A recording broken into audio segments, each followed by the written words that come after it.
Assalamualaikum warahmatullahi wabarakatuh. Halo sahabat Sisi, apa kabar? Mudah-mudahan sehat selalu ya sahabat.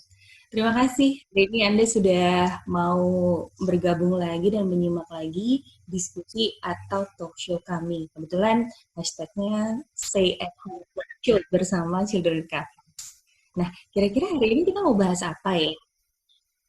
Untuk Anda yang punya anak usia sekolah, sahabat Sisi, kemungkinan besar nih saat ini anak Anda sedang menjalani school from home atau PJJ ya, pembelajaran jarak jauh. Atau nanti sepanjang diskusi mungkin kita akan sering singkat nih jadi PJJ atau SFH.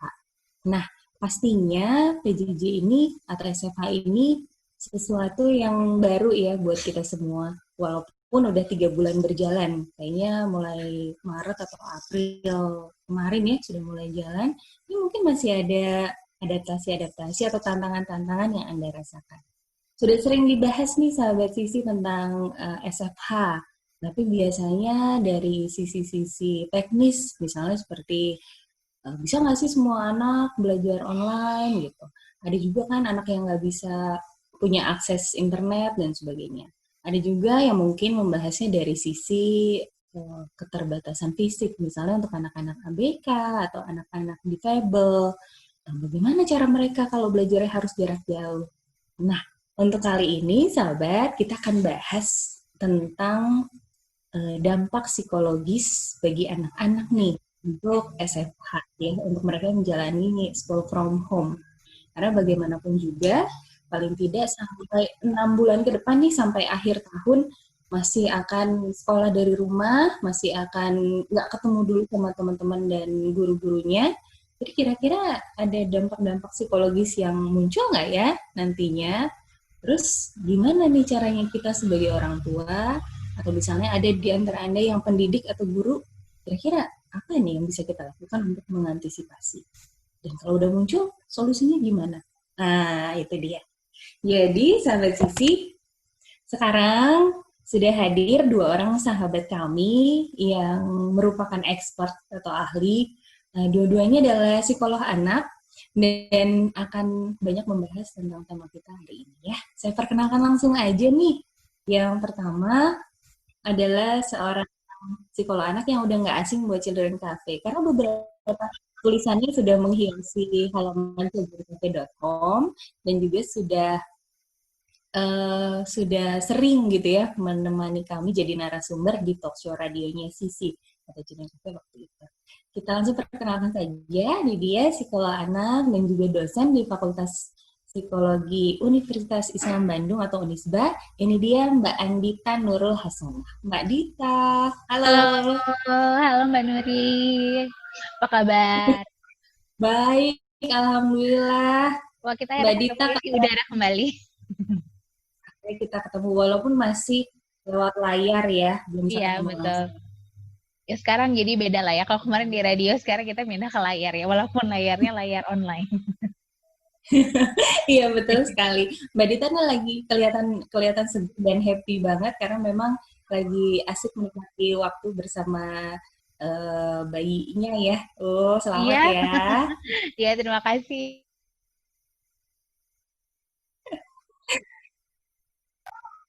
Oke, saya perkenalkan lagi nih narasumber kita yang kedua.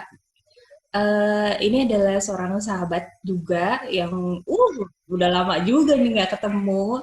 Tapi untungnya kita masih selalu silaturahmi dan sahabat saya ini punya banyak sekali kegiatan ya di harinya. Selain membesarkan 4 orang putra dan putrinya, 4 orang loh sahabat, 4 orang ya. Dan beliau juga masih tetap aktif em, sebagai konselor juga ya, sebagai konselor psikologi juga apa ya berkegiatan juga bersama anak-anak berkebutuhan khusus. Ini dia langsung saja saya perkenalkan Mbak Dian Inayatullah Yafi atau yang biasa kita sapa dengan Mbak Nayu. Mbak Nayu, halo, apa kabar? Halo, halo, Angga baik. Apa kabar semuanya? Mudah-mudahan sehat semua Senang ya. sekali loh bisa diundang di sisi sini, walaupun masih online ya. Alhamdulillah, iya nih di tengah-tengah kesibukan dua orang narasumber kita masih mau meluangkan waktu untuk ngobrol-ngobrol dengan Sisi. Mudah-mudahan kita memberikan banyak manfaat dan insight ya nantinya ya.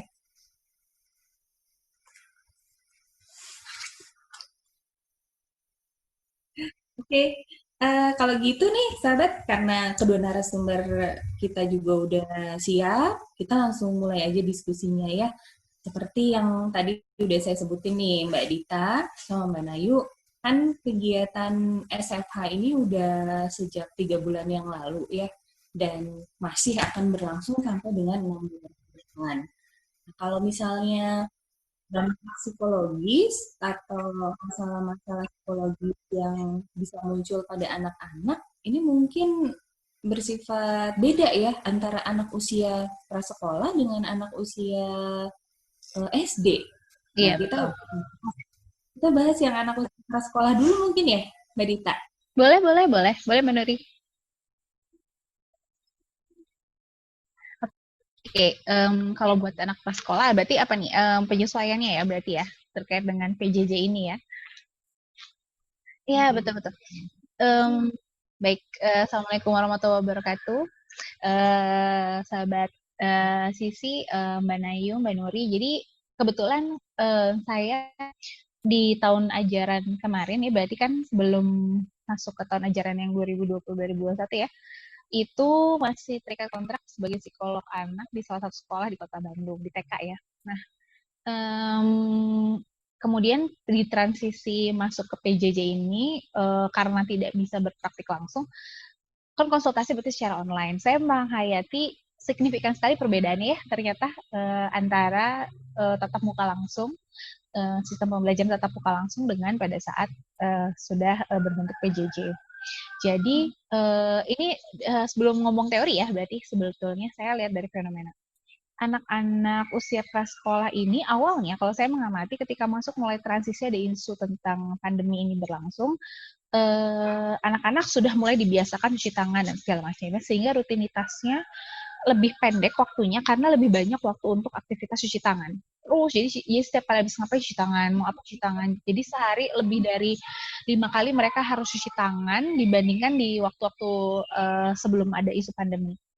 Biasanya memang tetap cuci tangan, tapi ini enggak. Kemudian saya mengamati, oh jadinya waktu bermain atau aktivitas mereka jadi agak lebih pendek. Karena kan kalau mendampingi anak cuci tangan tuh lama ya, nggak bisa cuci tangan kita tinggal gitu, nggak bisa. Jadi anak-anak harus diajarin satu-satu, mulai dari kelompok bermain, kelompok A sampai kelompok B.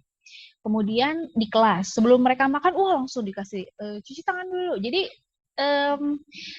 mungkin bentuknya ya habis waktu yang cuci tangan, tapi sebetulnya jatuhnya mungkin kalau buat orang dewasa karena parno ya. Tapi kalau saya sih ngeliatnya malah jadi lebih ke anak-anak kenapa kok harus cuci tangan gitu kan ya, kenapa cuci tangan aja tadi udah bu gitu kan. Jadi ada suara-suara protes model anak-anak lah ya biasa. Nah jadi itu berlangsung selama proses sebelum kita akhirnya memutuskan PJJ. Masuk ke PJJ timpang banget ya Mbak Nuri. Perubahannya sangat signifikan. Awalnya mungkin kita menilai bahwa kayaknya semua orang akan bisa lebih enak nih kalau di rumah gitu kan ya, belajar di rumah bisa bareng-bareng sama orang tuanya segala macam. Dilalah nih kalau misalnya bahasa Jawanya ya. Jadi selama 2 minggu kan kita kan waktu itu mulai WFH dan school from home itu kan kalau nggak salah 2 minggu dulu ya pertama ya. Nah di 2 minggu pertama guru-guru itu protesnya apa coba sebenarnya? Kalau guru-guru protesnya adalah saya bingung harus gimana cara melaporkan kegiatan anak ke sekolah. Karena semuanya harus divideoin, harus apa. Jadi guru-guru itu protesnya itu karena masalah kuota dan memori handphone yang penuh karena harus masukin informasi dari orang tua murid. Terus kalau saya sih tidak terlalu ambil pusing soal itu, kan itu resiko. Tapi saya nanya, anak-anak gimana sejauh ini kan? Gitu. Saya tanya. Kemudian guru-guru berkomentar, Alhamdulillah Bu, anak-anak sejauh ini bisa ngikutin, senang aktivitas, bisa di rumah, sama mama papanya main dan segala macam. Oke, itu 2 minggu pertama. Masuk ke 2 minggu berikutnya. Nah, itu dia yang ternyata mulai nih bergejolak. Saya pernah tiba-tiba di WhatsApp oleh salah satu guru. Dia bilang kayak gini, Bu, saya mau konsultasi terkait dengan kegiatan anak nih gitu. Emang ada apa gitu? Udah 2 minggu berjalan, masuk ke minggu, sorry itu udah hampir 3 minggu ya, masuk minggu keempat. Orang tua ada yang WhatsApp saya nanya, Bu, mau konsul dong sama psikolog, sama Bu Dita, kenapa? Iya nih, anaknya tiba-tiba, kalau saya sih ngeliatnya anaknya bosenan ya, dia minta kegiatan terus. Saya bingung harus kayak gimana, minta dong masukan ide kegiatan apa yang bisa diberikan. Kenapa nanyanya ke saya? Itu kan bukannya bagian dari kegiatan sekolah gitu, saya mikir gitu ya. Terus, iya udah bosan banget. Aduh, minta ide dong biar anaknya nggak minta-minta kegiatan. Tuh saya bingung, udah habis akal intinya gitu ya. Terus saya nanya, ini sebetulnya anaknya yang memang minta kegiatan atau ibunya udah habis akal? Harus menyiapkan kegiatan apa? Karena sekolah kan udah kasih kegiatan, tapi di luar itu ternyata anaknya masih minta. Ternyata yang jadi permasalahannya adalah mindset anaknya itu bukan sekolah selama 2 mingguan itu, tapi libur. Jadi akhirnya ngerasa bahwa harus ada kegiatan terus-menerus. Kan orang tuanya udah di rumah, jadi mikirnya ya aku harusnya main dong sama ayah bunda gitu. Kok ayah bunda malah kerja, itu buat mereka tuh nggak bisa langsung firm gitu di kepala ya, bahwa ini tuh work from home, school from home gitu. Iya benar. Jadi akhirnya protes soal itu dan akhirnya orang tuanya yang kelimpungan gitu. Dan fenomena inilah yang saya highlight sebenarnya. Menurut saya sebetulnya ketika kita bicara tentang penyesuaian anak-anak prasekolah maupun anak SD atau remaja gitu ya, kalau soal PJJ ini sebetulnya jadinya malah lebih ke orang tuanya sebetulnya udah overwhelmed belum ya? Maksudnya udah pusing banget nggak ya gitu ngurusin PJJ ini, karena nggak cuma anak, ternyata orang tuanya juga atau sebetulnya bukan orang tuanya aja, anaknya juga udah mengalami itu, dan frame-nya udah berbeda. Dan akhirnya bergeser ke sini, akhirnya kelihatan ritme belajar anaknya di bulan terakhir sekolah, pas udah bulan puasa ya, kalau nggak salah itu kan udah mau selesai. Itu anak-anak tuh udah mulai males-malesan ngerjainnya, udah mulai susah disuruh ini, akhirnya longgar lah waktu sekolahnya. Waktu sekolah itu kan dipasang dari jam 8 sampai jam 11 lah ya, bukan sekolah. Ini akhirnya guru-guru karena udah bingung gimana, karena anak-anak gak sesuai jadwal, orang tuanya juga dikejar jam meeting lah atau kerja di jam yang sama, akhirnya sekolah itu bisa jam berapapun asal hari itu dia nyetor laporan. Jadi makin gak karuan gitu ritmenya. Nah dari situ saya menyimpulkan sebetulnya sebagai awal mulanya pasti penyesuaian ritme ya, itu udah pasti. Dan saya menemukan riset beberapa, ternyata memang hubungannya dengan perubahan ritme yang sangat sulit diikuti oleh anak-anak. Kalau remaja beda lagi persoalannya, anak-anak. Jadi perubahan ritme apalagi buat anak-anak kelas sekolah yang konkret gitu ya, butuh sesuatu yang firm dan konkret, teratur, diubah ritmenya, makin berantakan, orang tuanya lagi work from home, makin gak karuan. Jadi akhirnya double combo lah gitu persoalannya.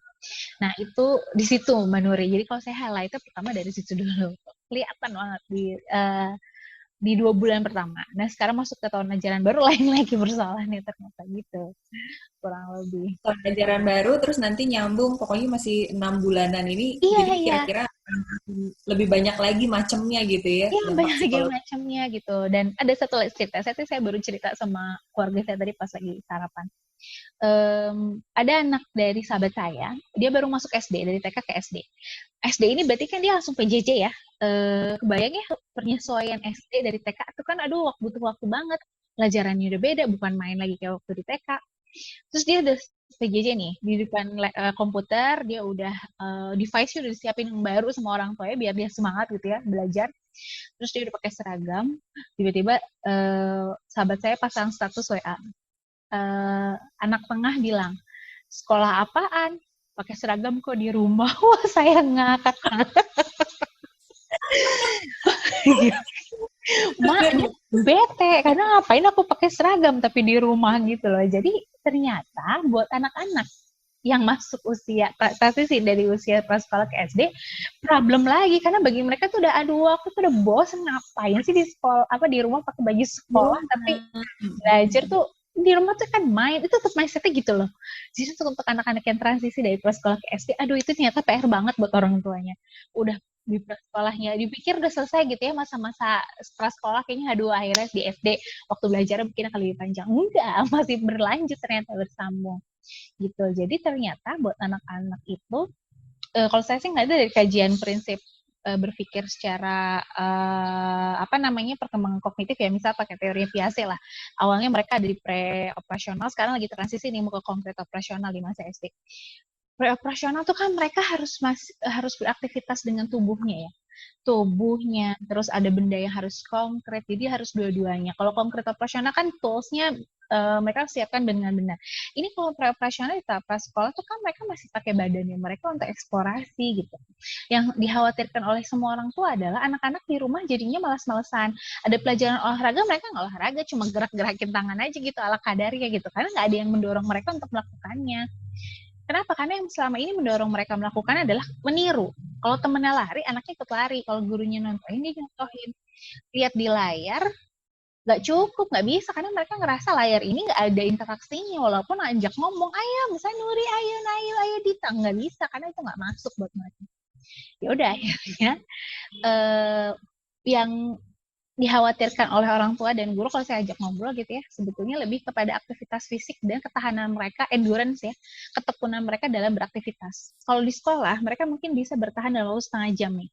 Ya, setengah jam itu bagus banget kan, 15 menit itu kan standar ya, 15 menit mereka udah bisa, terus bisa bertahan dalam satu aktivitas 30 menit gitu ya, itu udah bagus. Sekarang tuh udah 10 menit aja udah alhamdulillah kata orang tua.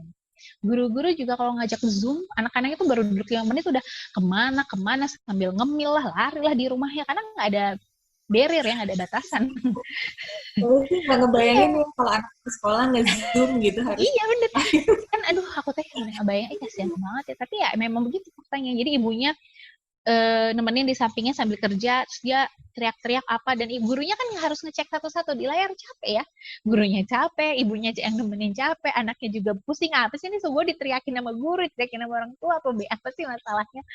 Ya, jadi mereka kan nggak ngerti sebenarnya masalahku ada di mana, orang aku udah ngikutin instruksi gitu kan. Jadi ya sudah, pada akhirnya kompleks persoalannya. Kemudian saya lanjutkan satu poin ya sebelum saya pindah lagi ke Mbak Nuri. Saya pernah diskusikan ini kepada orang tua murid di salah satu daycare di Kota Bandung ketika saya jadi narasumber. Saya sampaikan, mereka berkeluh kesah, Bu Dita, saya bingung anak-anak saya kok jadi berubah perilakunya, jadi susah diatur, terus ada yang kalau misalnya lagi disuruh ngerjain kegiatan, nggak mau diam. Terus saya cuma menjawab semua pertanyaan itu, yaitu ada 3 orang atau 4 orang yang nanya, Ibu gitu, Bapak, saya tahu pertanyaan ini akan muncul selama 6 bulan ke depan. Kenapa? Karena bukan ibu yang ngalamin ini. Karena sebetulnya yang mengalami penyesuaian dan perubahan ritme itu adalah kita semua, bukan anak-anak aja. Kalau kita ngerasa anak-anak berubah perilakunya, emang kita enggak sebagai orang tua yang tinggal di rumah, lagi WFH, kan sama juga. Kita jadi nggak punya batasan waktu. Orang sekarang rapat aja jam 9 malam bisa loh, Mbak Nuri, ya kan? Orang-orang bisa loh dari jam 6 tuh udah di depan laptop, nggak pakai mandi, nggak pakai siap-siap, udah sibuk sendiri dengan tugasnya. Jadi udah hidup tuh udah kayak nggak ada batasan lagi, karena semua orang merasa kan kalau online bisa setiap saat, setiap waktu. Oke. Juga ya, dan memang akhirnya sangat kompleks ya.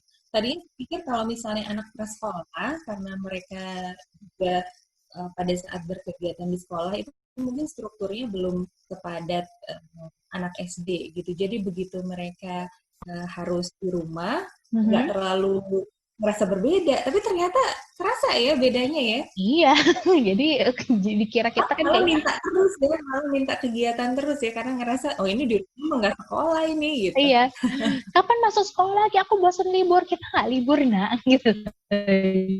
Jadi orang tuanya juga sampai shock, libur, karena ya tetap mindset mereka kan rumah itu bukan sekolah gitu ya, gitulah kurang lebih. Iya, oke. Sip. Makasih. Nanti kita lanjut lagi ya Mbak Dita ya. Kita mau dengar dulu kalau dari sisi anak SD, usia SD, berarti usia 6 sampai kira-kira 11 sampai 12 tahun tuh seperti apa sih Mbak Nayu? Saya kalau misalnya yang saya amati di rumah nih ya, nanti bisa diperjelas lagi. Kalau saya amati di rumah nih, ada kan ponakan saya naik kelas 4 gitu. Kalau dia mah bosen udah pasti ya. Terus benar kata Mbak Dita tadi, karena strukturnya berubah, karena ritmenya berubah, akhirnya jadwal seharian tuh jadi berantakan banget. Terus ya itu jadi masa belajar gitu, lebih senang melakukan hal-hal yang lain yang memang sesuai dengan minatnya. Tapi giliran harus belajar, susah banget gitu ya. Itu umum atau gimana Mbak Nayu pada anak SD? Tiba-tiba semuanya berubah. Jadi yang isu kayak anak-anak di rumah aja karena kita semua orang tua khawatir dengan corona, anak-anak rentan segala macam, tapi tanpa persiapan apapun. Apa yang harus dilakukan ketika dirumahkan 1 minggu dan 2 minggu pertama baru mulai, loh ini kita gimana nih, online-nya gimana, Zoom meeting-nya gimana, Gmeet-nya gimana, apakah Google Classroom, itu kan baru inline berjalan ketika semuanya sudah dirubah, semuanya sudah di rumah. Jadi bisa dibilang tanpa persiapan, tanpa kita pernah membayangkan bahwa sekolah tuh kita akan jarak jauh nih seperti ini, walaupun beberapa waktu sebelumnya didengung-dengungkan bahwa teknologi itu sudah sangat maju, semuanya bisa dimanfaatkan. Ketika tiba saatnya kita harus bergantung pada teknologi, ternyata kita nggak cukup siap untuk itu juga, gitu. Dan apa yang terjadi pada anak-anak SD yang terjadi adalah happy, karena itu tadi, konsep yang ada di pikirannya rumah adalah liburan, jadi dia pikir liburan. Ketika dia harus standby jam 8, tetap sekolah dengan online, tetap ketemu dengan teman-temannya, buat apa, kan libur, kan nggak ada ini gitu. Karena sebelumnya juga kan memang dirumahkannya itu sifatnya belum ada kegiatan kan. Oke, itu tahun ajaran akhir. Dan semuanya masih settle. Sekolah masih settle dengan sistem yang mana yang mau dipakai. Jadi bisa dibilang, kebetulan saya punya anak yang juga SD, ada remaja, ada juga anak SD, ada juga anak playgroup gitu.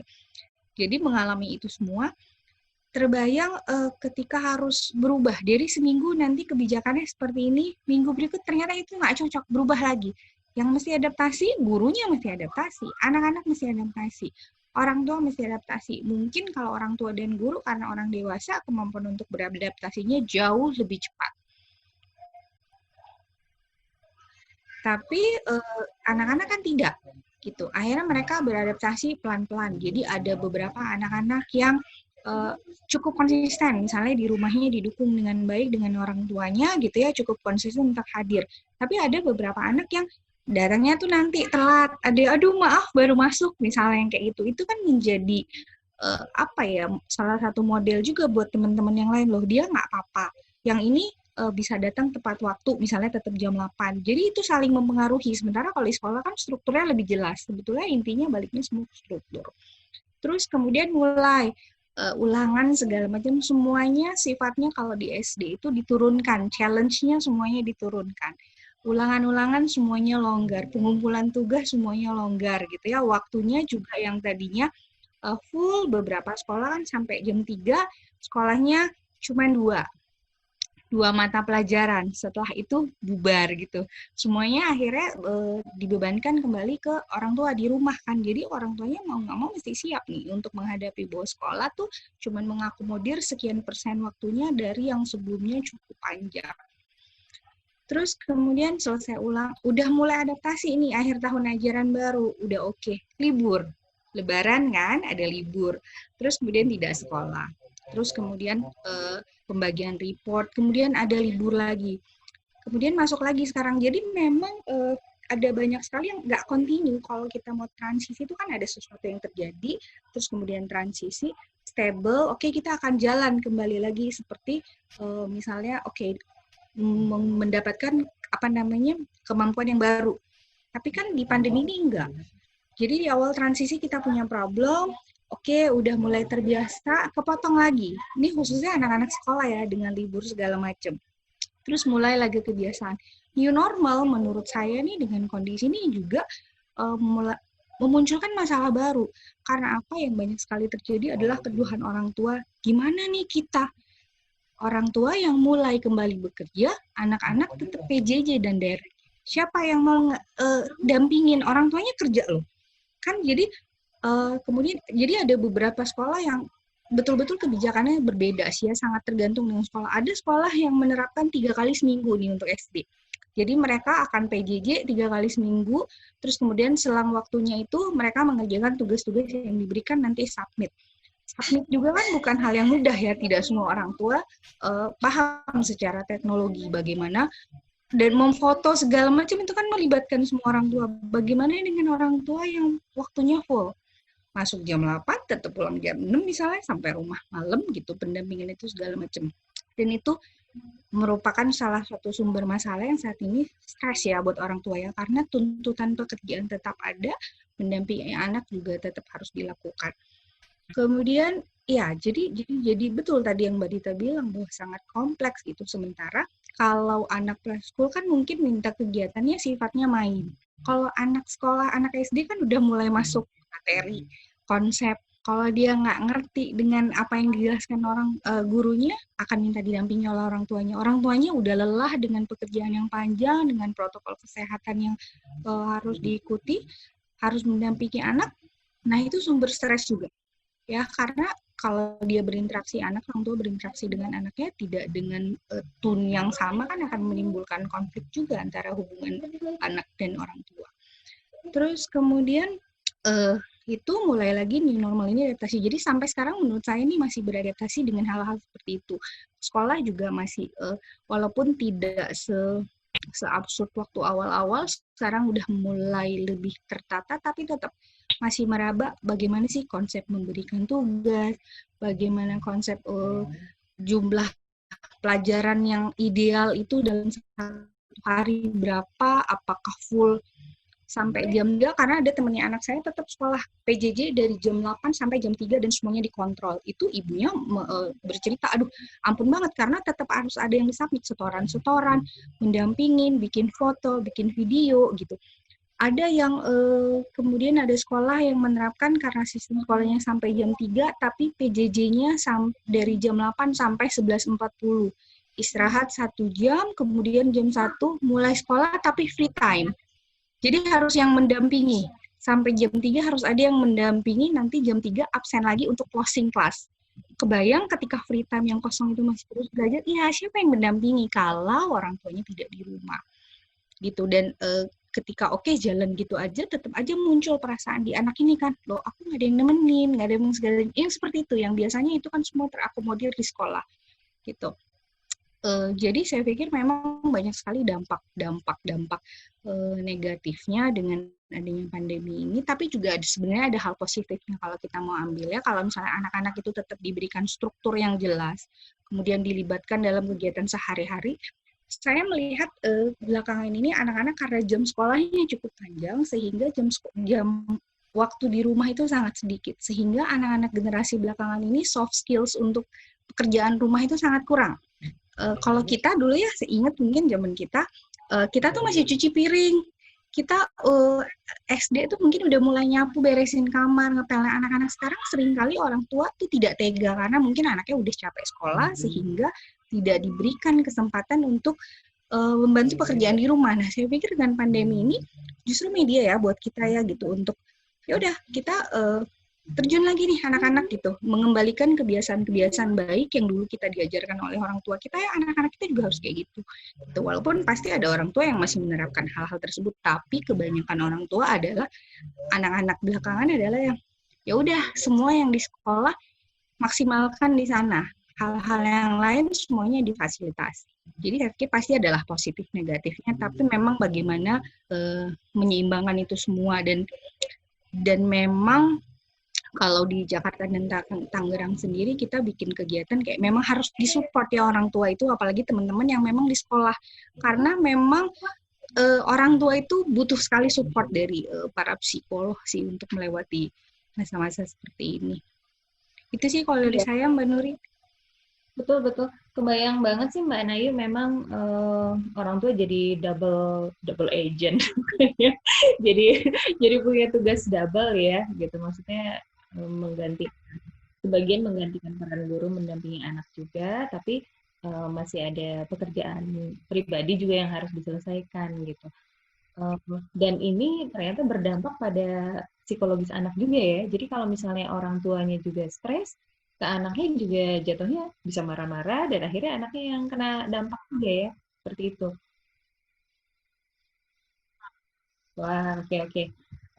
Ya, sahabat Siti, memang ternyata banyak sekali nih sahabat. Apalagi tadi memang sudah disampaikan, ini efeknya baru efek yang 3 bulan terakhir ini gitu ya. Nanti kalau ditambah lagi 6 bulan ke depan, itu bisa makin lebar atau makin banyak lagi dampak psikologis yang muncul. Kita akan bahas bersama kira-kira gimana ya caranya mengantisipasi ini supaya jangan sampai terjadi. Dan kalau misalnya sudah terjadi, apa nih solusinya? Apakah kita sebagai orang tua juga perlu kerjasama dengan guru atau pihak sekolah gitu ya, atau lingkungan sekitar anak? Gimana nih memaksimalkan lingkungan di sekitar anak atau memaksimalkan support system nih biar orang tua juga nggak berjibaku sendirian gitu, nggak yang ngerasa aduh ini aku doang nih yang harus membantu anakku gitu. Bagaimana caranya supaya bisa bareng-bareng mengoptimalkan biar PJJ ini juga lebih efektif dan meminimalisir dampak psikologis itu. Gitu ya, Mbak Dita dan Mbak Nayu ya. Oke, sahabat Sisi, tadi kita sudah simak bersama penjelasan dari Mbak Dita dan juga Mbak Nayu nih tentang dampak-dampak psikologis yang memang sudah muncul gitu ya di banyak kasus yang dihadapi oleh orang tua. Ada juga dampak psikologis yang mungkin belum muncul nih saat ini, belum kelihatan nih di anak-anak kita, tapi bisa saja terjadi selama PJJ atau SFH ini berlangsung.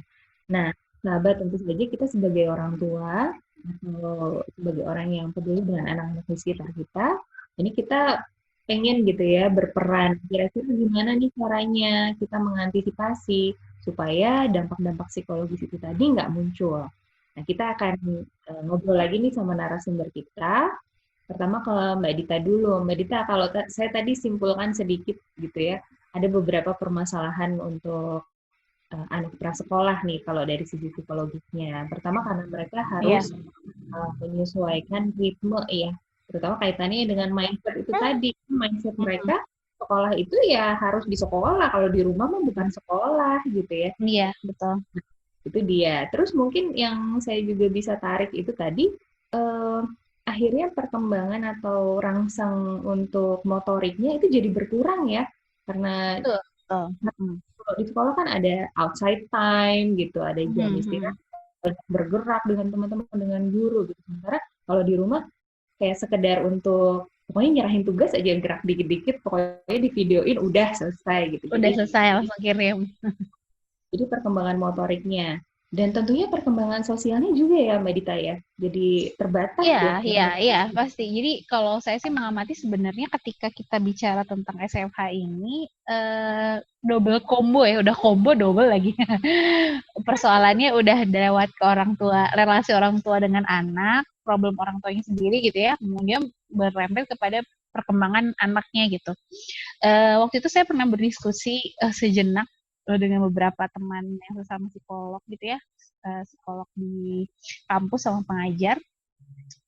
Kira-kira akan ada dampaknya nggak ya terkait dengan perkembangan psikologis anak gitu ya, usia prasekolah terutama. Kita semua udah tahu lah kalau usia prasekolah itu 1000 hari pertama yang mana mau nggak mau harus optimal ya perkembangannya, karena kalau nggak optimal maka akan berdampak sekali di masa SD-nya mereka. Nah, tapi sebetulnya yang jadi catatannya stimulasinya udah optimal belum kan gitu ya. Nah, kalau saya belum menemukan riset yang faktual ya, maksudnya saya belum menemukan yang benar-benar spesifik apakah memang ini akan berdampak. Bentuknya biasanya masih prediksi, karena kan kalau kayak gini kalau ngitudinal study jadi nggak mungkin bisa langsung dilihat hanya dengan survei sebulan 2 bulan. Tapi memang prediksinya ya terukurnya butuh waktu lama, sehingga memang ketika aktivitas di rumahnya tidak sama komposisinya sama seperti ketika di sekolah, maka di sekolah saja yang sudah diberikan kegiatan sedemikian rupa memungkinkan untuk tidak tercapai perkembangan secara optimal aja ada ya. Sekarang di rumah dipindah dengan kondisi yang juga sangat terbatas gitu. Dengan orang tua yang mungkin nggak tahu harus kayak gimana bersikapnya, terus gimana indikator pencapaiannya, apakah betul-betul sudah sesuai atau belum, kan sangat sulit ya dilakukan jarak jauh seperti itu, karena guru pun harus observasi tatap mata langsung gitu loh. Jadi mungkin memang tantangannya di situ, sehingga prediksinya mungkin memang akan muncul beberapa hambatan. Yang paling mungkin kelihatan adalah mungkin di perilaku ya, terkait dengan kebiasaan sehari-hari gitu ya, mulai dari aturan, ritme harian gitu ya, kemudian boundaries gitu, sehingga mau nggak mau ketika itu bermasalah itu akan mempengaruhi aktivitas yang lain gitu. Saya sih kebayang gini, buat anak-anak prasekolah itu kan ketika boundaries, ritme itu terbentuk, maka sebetulnya dia sudah membuat sinaps di otaknya bahwa ini ada pola yang harus kamu ikuti terus-menerus loh. Jadi kan sehingga membangun pola kognitif yang baik gitu. Pola kognitif, bahasa, dan lain sebagainya. Nah, ketika salah satunya timbang, nggak ritme hariannya acak-acakan aja. Makanya kan sebetulnya school from home ya anak harus tetap pakai seragam. Anak tetap harus mulai jam 7:30 atau jam 8 kan gitu ya, dibuat seperti biasa. Snacking time dengan waktu yang sama seperti ketika ada di sekolah. Tapi sebenarnya kalau menurut saya sih lepas dari itu ketika tidak ada kebiasaan yang sama juga ditetapkan oleh orang tua ketika lepas dari aktivitas sekolah, maka sebenarnya ini akan jadi masalah berikutnya gitu, karena anaknya ngerasa bahwa di rumah, ya kan aku di rumah terus, jadi kan bisa gimana ya, santai lah gitu, aur-auran lah gitu, jadi sesuka hati gitu. Karena di jam-jam setelah anaknya selesai sekolah, ibunya kan atau ayahnya kan kemudian akan kembali bekerja ya, dalam tanda kutip, oh ini saya udah selesai tanggung jawab aktivitas anak, berarti saya harus balik kerja. Mending kalau bisa kerja. Kalau niatnya masih diracokin anaknya, ibu dan bapaknya juga overwhelmed kan, akhirnya nggak sempet tuh nambah-nambahin kegiatan buat stimulasi dan lain sebagainya, karena semuanya dikejar waktu gitu. Belum tiba-tiba anaknya minta makan, kita yang harus masakin. Semua terjadi dalam satu waktu yang sama dan ternyata overwhelmed gitu. Jadi menurut saya memang tantangannya sangat banyak Mbak Nuri gitu. Jadi tapi sebagian besar sudah bisa keep up. Kalau menurut saya ngobrol dengan beberapa orang tua murid, itu sebagian besar juga udah mulai keep up. Kenapa? Oh, saya udah tahu nih ritmenya harus kayak gimana. Saya akan mulai kerja jam sekian, nanti anak mandi jam sekian, sekolah sampai jam sekian, bisa selesai sekolah nanti anak-anak suruh ngapain, gitu udah mulai. Atau yang sempat tadi kita obrolin sama Mbak Naya sedikit, kalau bisa sampai kakaknya aja yang taking over adiknya gitu. Kalau punya kakak yang bisa dimintain tolong.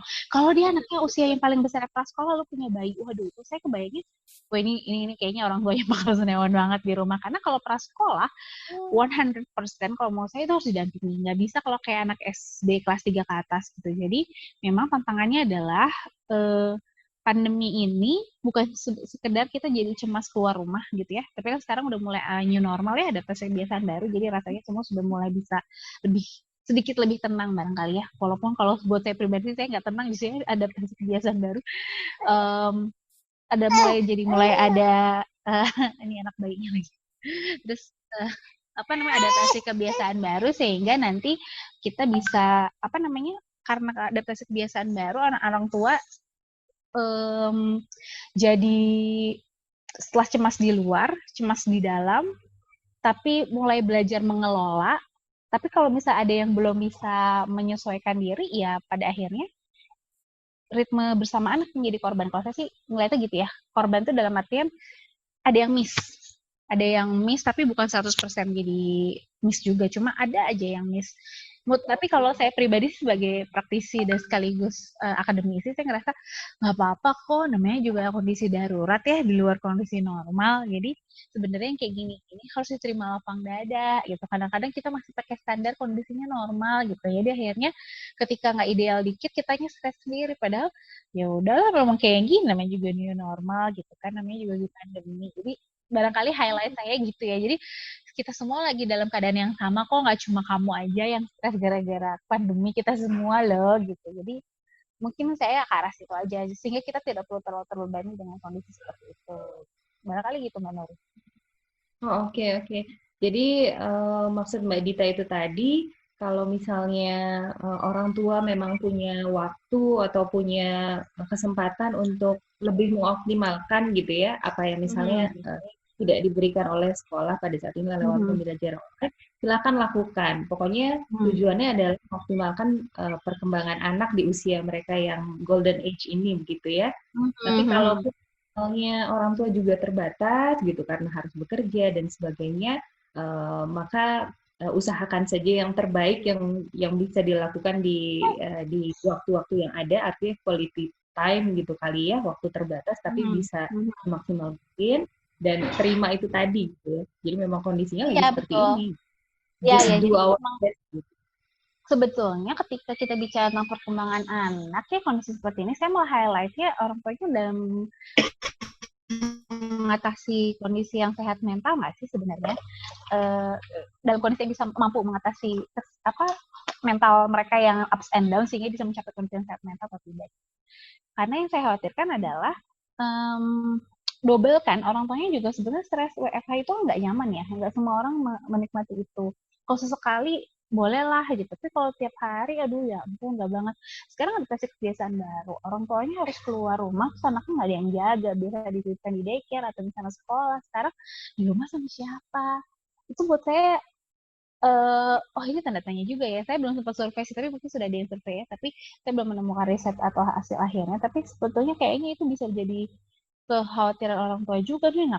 Kalau saya mulai kerja lagi, anak saya sama siapa gitu kan, nggak ada yang pegang. Itu udah tantangan tambah lagi. Jadi kalau menurut saya memang salah satu hal yang jadi persoalannya adalah orang tua yang punya kefleksibilitasan. Fleksibilitasnya harus sangat besar ya, jadi harus legowo gitu menghadapi perubahan yang kayak tadi Mbak Nayu bilang 2 minggu pertama aturannya gini, tiba-tiba nanti berubah lagi, terus aja jadi nggak pernah ada aturan yang konsisten. Sekarang udah diadaptasi biasa baru, tiba-tiba PSBB diterapkan lagi kan jadi kayak aduh gimana sih gitu kan, jadi bingung aturan. Betul. Betul.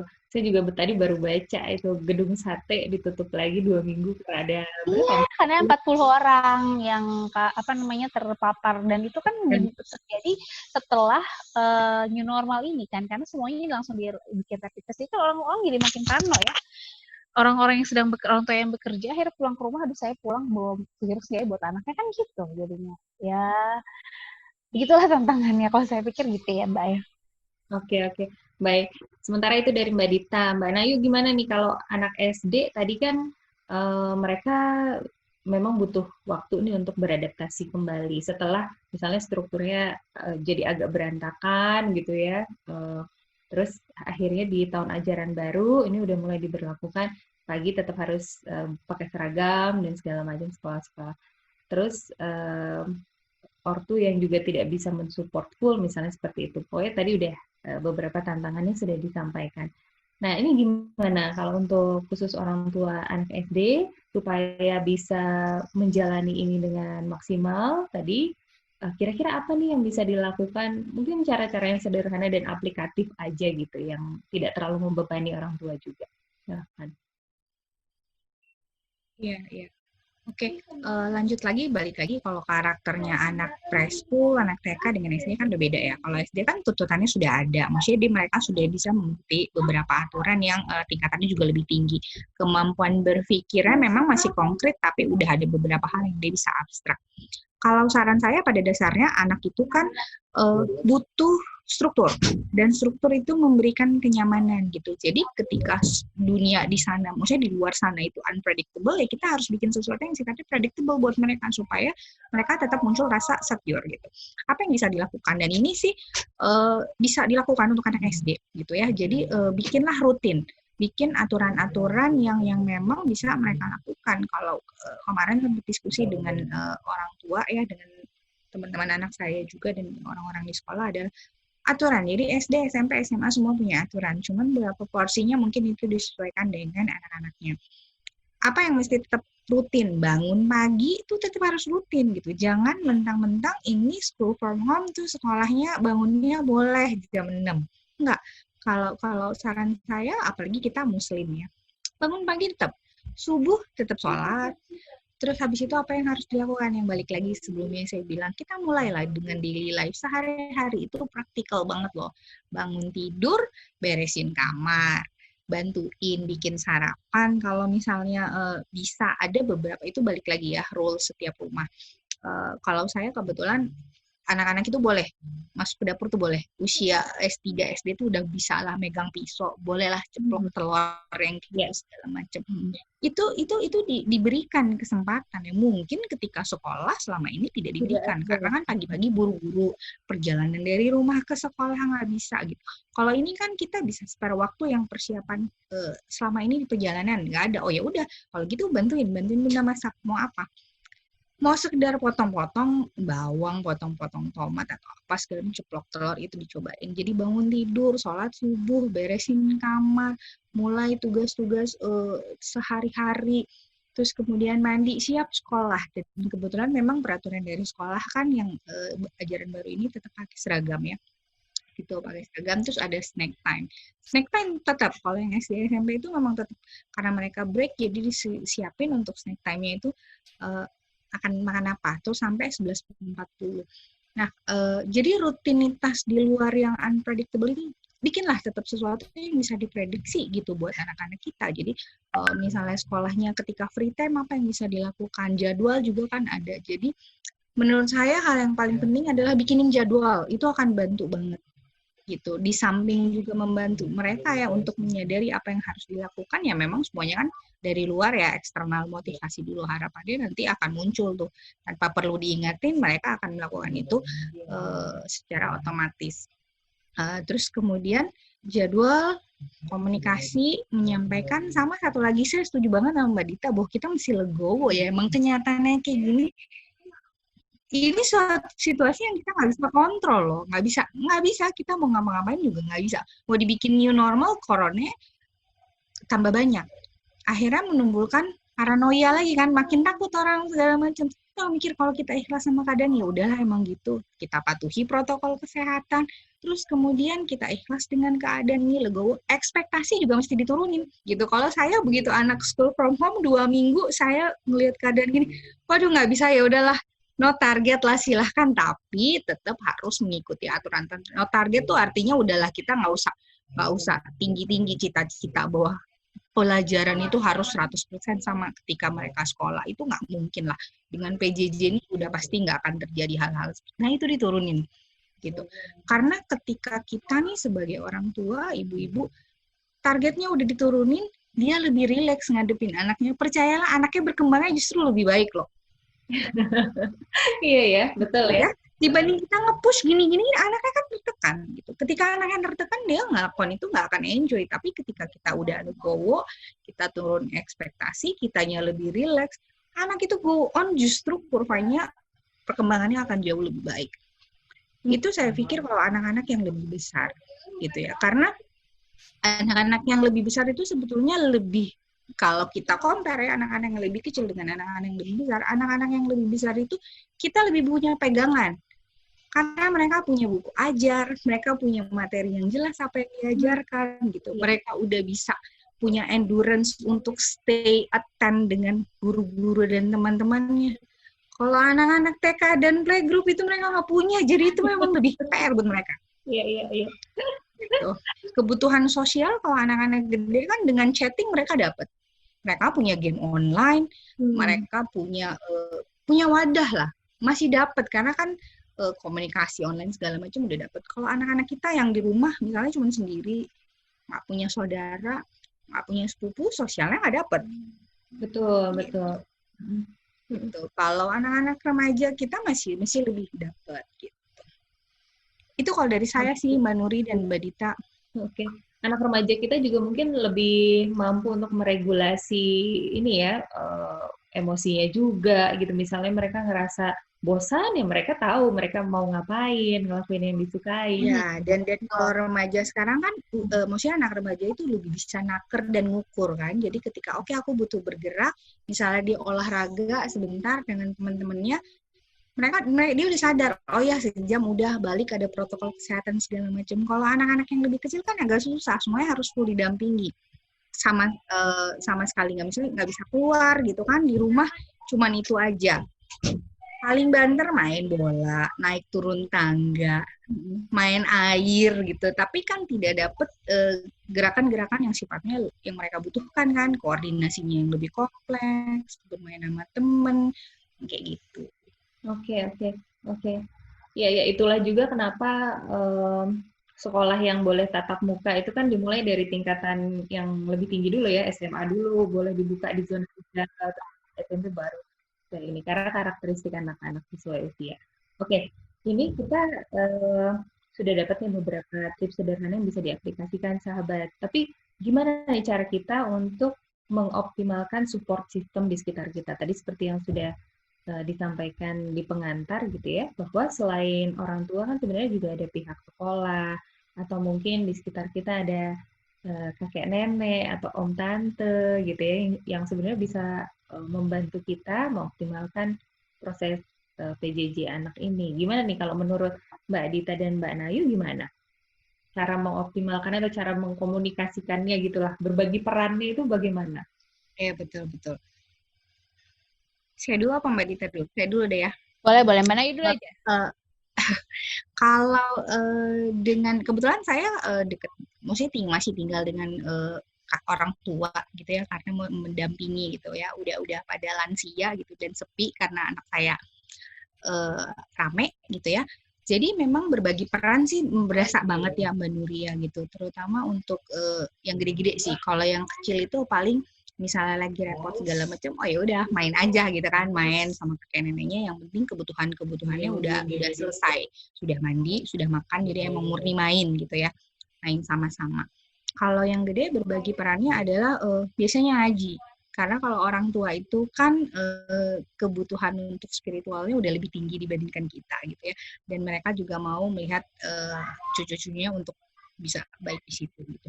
Jadi paling kalau saya bagi gitu. Jadi pagi misalnya ngajinya sama nenek gitu. Nanti malamnya ngajinya sama saya gitu. Jadi ada beberapa hal yang saya pikir ya kalau pagi kan saya repot ngurusin buat nyiapin segala macem gitu ya. Jadi yang penting adalah komunikasi menurut saya ya. Bagaimana kita mengkomunikasikan dengan support system sekitar kita. Ini bukan memanfaatkan, tapi maksudnya bagaimana berbagi peran supaya kita punya waktu juga, oke, yang balik lagi, apalagi kalau orang tua yang ada kerjaan yang lain, mesti menyiapkan yang lain, dikomunikasikan aja gitu. Oh ya, oke, nanti ama neneknya misalnya jadwalnya adalah ngaji, atau misalnya ama tantenya ngapain gitu. Jadi dikomunikasikan sebaik mungkin aja, karena kadang-kadang anak-anak itu juga lebih ada beberapa part yang dia lebih nyaman dengan orang terdekatnya selain orang tuanya ya gitu. Kalau saya sih Mbak Nuri, saya setuju sama Mbak Nayu ya, sebetulnya komunikasi itu penting. Tapi kemarin kebetulan banget ya, Fakultas Psikologi Unisba baru bikin webinar series. Nah, salah satu topiknya itu tentang adaptasi kebiasaan baru di dalam keluarga pada saat periode SFH ini. Jadi yang di-highlight oleh narasumber adalah sebetulnya bagaimana pembagian peran di rumah. Kan di rumah gini, nggak semua keluarga itu punya support system, nggak ya ART lah atau extended family gitu ya. Ada yang benar-benar cuma orang tua sama anak gitu ya, jadi nggak ada tambahan bantuan siapapun. Nah, yang kalau menurut saya lihatnya dari cakupan paling kecil dulu ya, nggak punya support system. Jadi benar-benar cuma sama pasangan aja tandem bagi tugasnya. Yang model seperti ini, kalau menurut saya justru yang kayaknya ya lebih rentan untuk sulit menyesuaikan perubahan gitu, karena semuanya mulek di antara pasangan aja gitu. Tapi justru mereka jadi lebih cepat menyesuaikan, barangkali menurut saya. Tapi karena saya balik lagi, saya belum lihat secara literatur apakah ada riset terbarunya gitu ya tentang hal ini. Tapi kalau saya sih feeling saya sebetulnya ketika hanya antara pasangan sebetulnya berbagi tugas gitu. Misalnya, oke, kita sama-sama work from home. Oke, kita akan mulai kerja jam berapa misalnya? Oh, hari ini aku ada meeting. Oh, berarti ayah ada meeting, bunda nggak ada meeting. Oke, berarti sekarang sekolah sama bunda ya gitu. Nanti setelah selesai meeting, anak-anak sama ayah, nanti bunda bisa kerja dan seterusnya. Jadi mungkin tandem kayak gitu. Prakteknya mungkin nggak semudah teorinya, tapi saya pikir iya, pasti nggak sesederhana itu. Hari ini direncanain berhasil, besok berubah lagi. Apalagi kehidupan kan kita selalu dinamis ya. Anak-anak kadang-kadang bisa diatur, kadang-kadang enggak. Bagi anak prasekolah, wah, moodnya naik turun banget ya. Betul. Jadi Mbak Nuri, Mbak Nayu, kalau saya sih pikir sebetulnya core-nya itu memang betul di komunikasi, tapi balik lagi fleksibilitas kita sebagai orang dewasa ya yang melihat kondisi ini. Anak-anak aja mereka jenuh, tapi mereka berusaha untuk bisa menyesuaikan diri dengan ritme baru. Masa kita orang tua nggak bisa jauh lebih pandai dari itu. Jadi kalau udah kayak gitu, kita tinggal lihat seberapa. Kalau saya sih ngitungnya gini, selain masalah bagi tugas, kita harus melihat dulu porsi saya sebagai individu ya, mau peran saya sebagai ayah, sebagai ibu gitu ya, saya tahan kuat ngatur semua ini tuh berapa lama. Saya punya batas maksimal handle, tackle semuanya itu berapa lama. Kayaknya hari ini aku udah overwhelmed banget deh.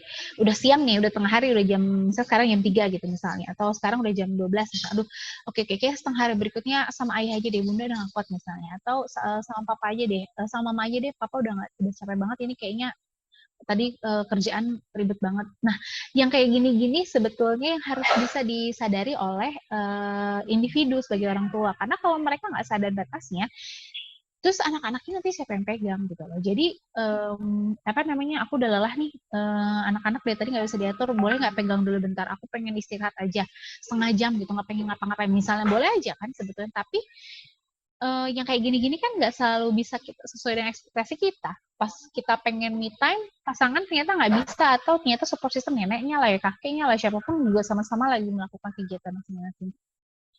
Disinilah memang tantangannya ketika ya udahlah kalau emang nggak berjalan sesuai rencana mau gimana lagi gitu. Karena mau apa lagi sih kita, masa mau maksain semuanya sesuai track. Anak-anak aja udah dikasih kurikulum belajar sama sekolah, bisa tiba-tiba hari itu nggak mau sekolah, akhirnya nggak ada di Zoom gitu ya, bisa. Apalagi kita yang orang dewasa gitu ya. Jadi saya akan kembali lagi highlight ketika pada kondisi seperti ini, tips yang harus diperhatikan sebetulnya lebih kepada kita sadar penuh gitu ya, ngerti batasan saya ada di mana, setelah itu baru kita bisa bertindak gitu. Dan setelah dari situ baru mungkin bisa melakukan perencanaan sifatnya teknis gitu. Oke, aku bangun jam segini, aku akan nyiapkan makan jam segini, dan seterusnya. Nah, itu sifatnya teknis lah menurut saya. Paling gitu sih. Oke. Makasih banyak nih Mbak Dita. Mbak Nayu, ada yang mau ditambahin lagi sebelum kita... Saya rasa cukup ya, itu dirangkap semuanya Mbak Dita, bahwa Bang bener banget gitu. Dan kalau anak-anak kan kesadaran itu belum muncul ya, jadi mau nggak mau itu perannya dari orang tua gitu, untuk menyadari seberapa load yang aku pegang gitu kan.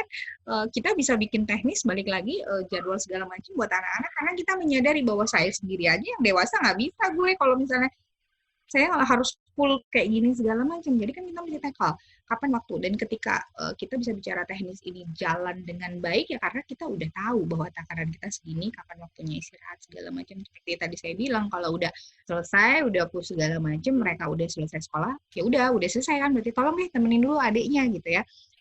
Karena kan mereka juga udah selesai, jadwal mereka juga udah selesai.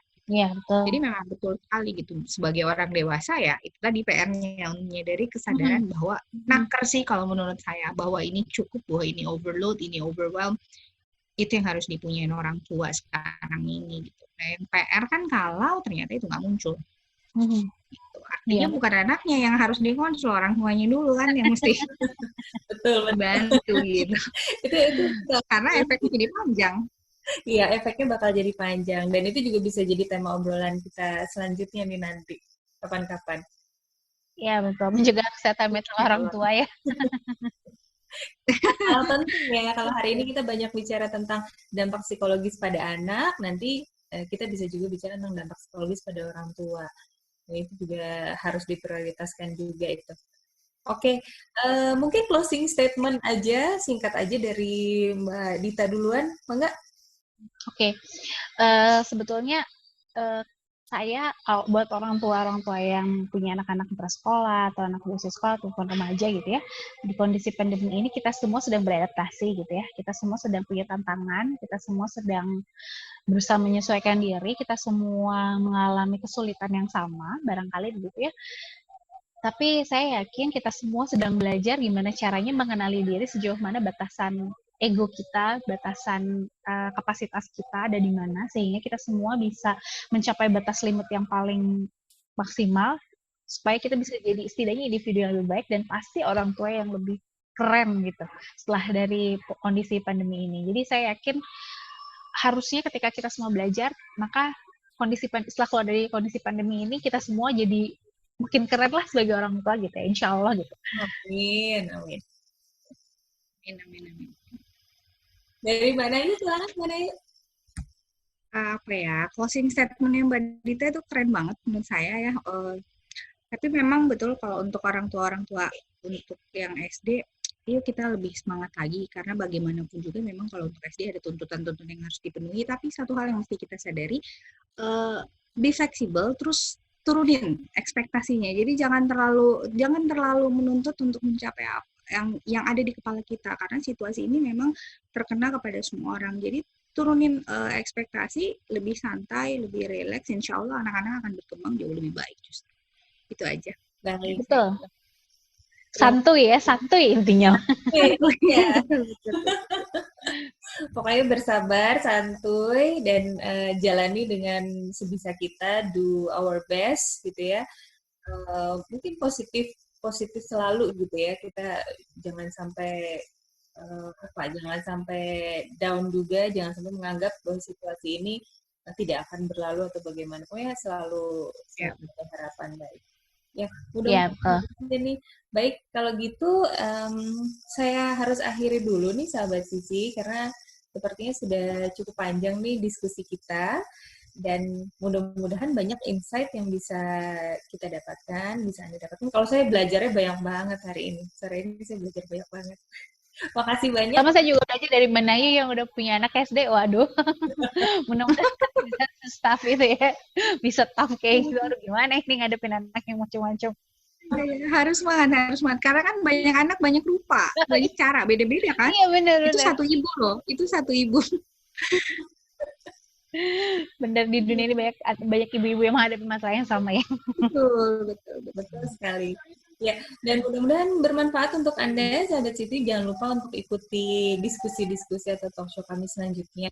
Terima kasih untuk Mbak Dita dan Mbak Nayu kesediaannya hari ini. Terima kasih Mbak Nuri, terima kasih Mbak Nayu. Terima kasih Mbak Nuri, Mbak Dita. Di talk show berikutnya. Ya. Assalamualaikum. Salam.